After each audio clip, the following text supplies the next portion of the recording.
नमस्कार मंडळी, स्वागत आहे तुमचं आपल्या चॅनलवर भक्तीच रेसिपी चॅनल. तर आज आपण घरीच अगदी सोप्या पद्धतीने मस्त स्ट्रीट स्टाईल पावभाजी बनवणार आहोत. घरगुती पद्धतीने बनवली तरीही या पावभाजीची टेस्ट स्ट्रीट स्टाईल पावभाजीचीच लागते. चला तर मग वेळ न घालवता रेसिपीला सुरुवात करूयात.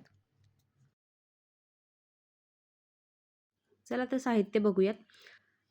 1 वाटी मी वाटाणा रात्रीच भिजवलेला होता. तर यासोबत आपण घेतले आहेत 3 कांदे, 2 बटाटे, 2 टोमॅटो आणि 1 सिमला मिरची. सिमला मिरची जर तुम्हाला आवडत असेल तर वाढवू शकता. तर सर्वप्रथम आपण कुकरमध्ये वाटाणा शिजवायला टाकायचे तर त्याची तयारी करू. तर त्याच्यासाठी 2 बटाटे स्वच्छ धुवून घ्या आणि हे बटाटे आपल्याला छिलून घ्यायचे आहे. त्याचे कातडं काढायचे आहेत आपल्याला आणि त्याचे बारीक-बारीक असे तुकडे करायचे जेणेकरून बटाटा लवकर शिजेल आणि मॅश करायलाही आपल्याला इझी जाईल. तर तुम्ही बघितलं तर त्या साईजचे आपल्याला बटाट्याचे काप करायचे. आता एक सिमला मिरची घ्यायची आहे आणि त्याचेसुद्धा आपल्याला बारीक-बारीक असे तुकडे करायचे आहेत. मी सिमला मिरचीसुद्धा वाटाणा बटाटासोबत उकडायला टाकते. त्याच्यामुळे सिमला मिरचीसुद्धा खूप छान शिजते आणि चवही छान लागते.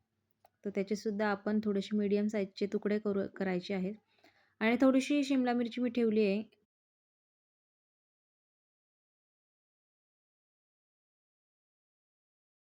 आता हे चिरलेलं साहित्य आपल्याला कुकरला लावायचं. तर कुकर घ्या, त्यामध्ये भिजवलेला वाटाणा त्याच्यातलं सर्व पाणी काढून घ्या आणि तो वाटाणा कुकरमध्ये टाका.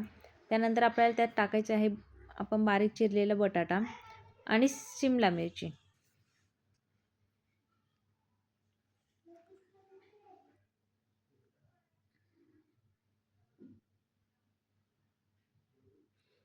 आणि यात टाकायचं आहे आपल्याला 2 ते 2.5 ग्लास पाणी. जेवढा आपला वाटाणा भिजेल त्याच्यावर थोडंसं येईल इतकं पाणी टाका, नाहीतर ते कमी पाणी असेल तर वाटाणा जळून जाईल. आणि त्यात टाकायचं आहे आपल्याला थोडंसं मीठ, जेणेकरून आपला वाटाणा बटाटा छान शिजेल. आता कुकरचं झाकण लावून 7 ते 8 शिट्ट्या घ्यायच्या. कुकर एकीकडे शिजतंय, एकीकडे आपण कांदा टोमॅटो चिरून घेऊयात. तर इथे मी घेतले आहेत 3 कांदे. एकदम छान बारीक असे चिरून घ्यायचे. तुम्हाला जेवढं बारीक लागेल तेवढं बारीक चिरा, नाहीतर चॉपर असतं त्या चॉपरने केलं बारीक कांदा केला तरीही चालेल.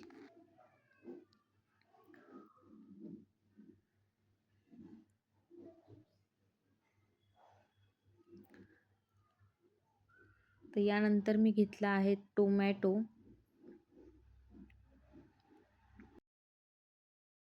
टोमॅटो देखील आपण इथे छान असा बारीक चिरून घेणार आहोत, जेणेकरून तो कांद्यामध्ये लवकर शिजेल आणि छान मऊसर होईल. तर इथे आपण 2 टोमॅटो घेतले, 3 कांदे आणि 2 टोमॅटो असे बारीक चिरून घेतले आणि मी इथे थोडीशी शिमला मिरची ठेवली होती, तीसुद्धा बारीक चिरून घेतली आहे. आता हे साहित्य परत एकदा सांगते. 3 कांदा घेतला आहे, 2 टोमॅटो घेतला आहे, थोडीशी शिमला मिरची घेतली आहे, कोथिंबीर आणि अद्रक लसूण पेस्ट. आता गॅसवर पातेलं ठेवा, त्यात टाका थोडंसं तेल, बटर. मला इथे तुपाच्या फोडणीचा फ्लेवर आवडतो म्हणून मी तूप टाकले. तुम्हाला आवडत असेल तर बटर टाका. त्यात टाकायचं आहे आपल्याला अद्रक लसूण पेस्ट, ही मी घरीच केलेली आहे. तर अद्रक लसूण पेस्ट छान अशी परतली, त्याचा वास सुटला की त्यात टाकायचा आहे आपल्याला कांदा. हा कांदा तेलामध्ये छान परतवायचा आहे. जोपर्यंत गुलाबी कलर येत नाही तोपर्यंत आपल्याला हा कांदा परतायचा आहे, जेणेकरून तो छान मऊ आणि शिजतो. तर मी कांदा शिजताना थोडंसं मीठ देखील टाकलं आहे. तर मीठ टाकल्यामुळे कांद्याचं पाणी लवकर सुटतं आणि कांदा लवकर शिजतो. त्यामुळे इथे मीठ टाकत आहे थोडंसं आणि आता कांदा छान असं लालसर परतून घ्यायचा आहे आपल्याला. तर कांदा थोडासा लाल परतून झाला की त्यामध्ये थोडीशी चिरलेली शिमला मिरची होती, ती मी यात टाकलेली आहे. तुम्हाला हवे असेल तर जास्तसुद्धा वाढवू शकता. आता शिमला मिरची आणि कांद्याचं मिश्रण हे छान असं परतायचं आहे. तुम्ही बघाल तर कलर चेंज झाला आहे. थोडासा कलर चेंज झाला, कांदा मऊ झाला असं वाटलं, कांदा शिजला असं वाटलं की त्यात टाकायचं आहे आपल्याला टोमॅटो आणि त्यात टाकली थोडीशी कोथिंबीर. म्हणजे कांदा टोमॅटो एकदम छान मस्त परतून घ्या.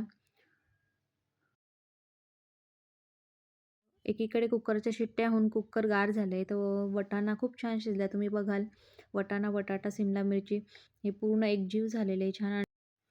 मी हे मॅशरनी बारीक केले. तुमच्याकडे जर मॅशर नसेल तर आपल्या घरगुती तांब्याने देखील हे मॅश करू शकतो आपण. तर मी मॅशरने केलेले आहे इथे.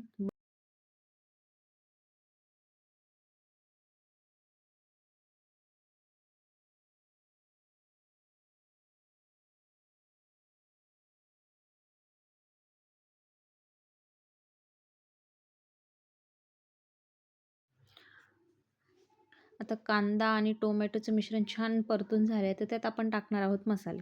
तर मसाल्यामध्ये मी टाकलं आहे हळद, लाल तिखट. मी इथे कोणता काळा मसाला, गरम मसाला वापरलेला नाही आहे. पावभाजीला फक्त हळद, लाल तिखट आणि पावभाजी मसाला असेल तर चव छान लागते. तर इथे मी सुहाना पावभाजी मसाला 1 चमचा टाकते. आणि हे सर्व मसाला टाकला की आपल्याला हे मिश्रण छान 2 ते 3 मिनिट परतून घ्यायचं आहे, जेणेकरून त्याचं तेलही छान निघतं आणि मसालाही कांदा टोमॅटोमध्ये छान मिक्स होतो.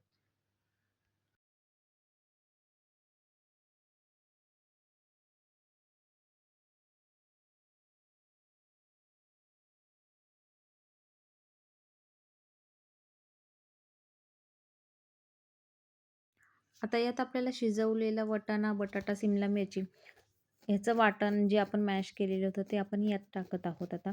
ते टाकल्यानंतरही आपल्याला मिश्रण छान असं हलवून घ्यायचं आहे, जेणेकरून कांदा, टोमॅटो आणि ते मसाल्याचं सर्व मिश्रण एकत्र होईल. मी ते सर्व मिश्रण थोडंसं मॅश करून घेते, जेणेकरून ते लवकर एकजीव होईल. मिश्रण छान मिक्स झालं की आपल्याला त्याच्यात टाकायचं आहे थोडंसं गरम पाणी. पाणी तुम्हाला जसं हवं आहे, थोडंसं पातळ, घट्ट जशी आवडत असेल त्यानुसार तुम्ही यात पाणी ॲड करू शकता. आणि त्याला छान उकळी येऊ द्या. त्यात थोडंसं वरून नंतर कोथिंबीर टाका. जर आवडत असल्यास ह्याच्यामध्ये आपण थोडंसं चीजही टाकू शकतो, ज्यामुळे एक चीझी फ्लेवर येतो आणि टेस्टही छान लागते. तर आपली भाजी छान उकळली आहे आणि तयार आहे आपली पावभाजी. यासोबतच तव्यावर बटर लावून केलेले पाव आपण ठेवलेले आहेत. दोन्ही बाजूने छान कुरकुरीत भाजून घेतलेले आहेत. तर मग या मंडळी पावभाजी खायला.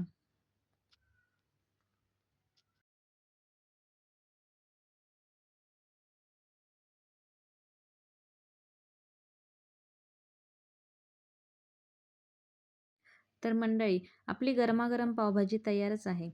तुम्हाला ही रेसिपी आवडली असेल तर व्हिडिओला लाईक करा, चॅनलला सबस्क्राईब करा आणि कमेंटमध्ये नक्की सांगा रेसिपी कशी वाटली. पुन्हा भेटूया अशाच एका मस्त रेसिपीसोबत. तोपर्यंत धन्यवाद.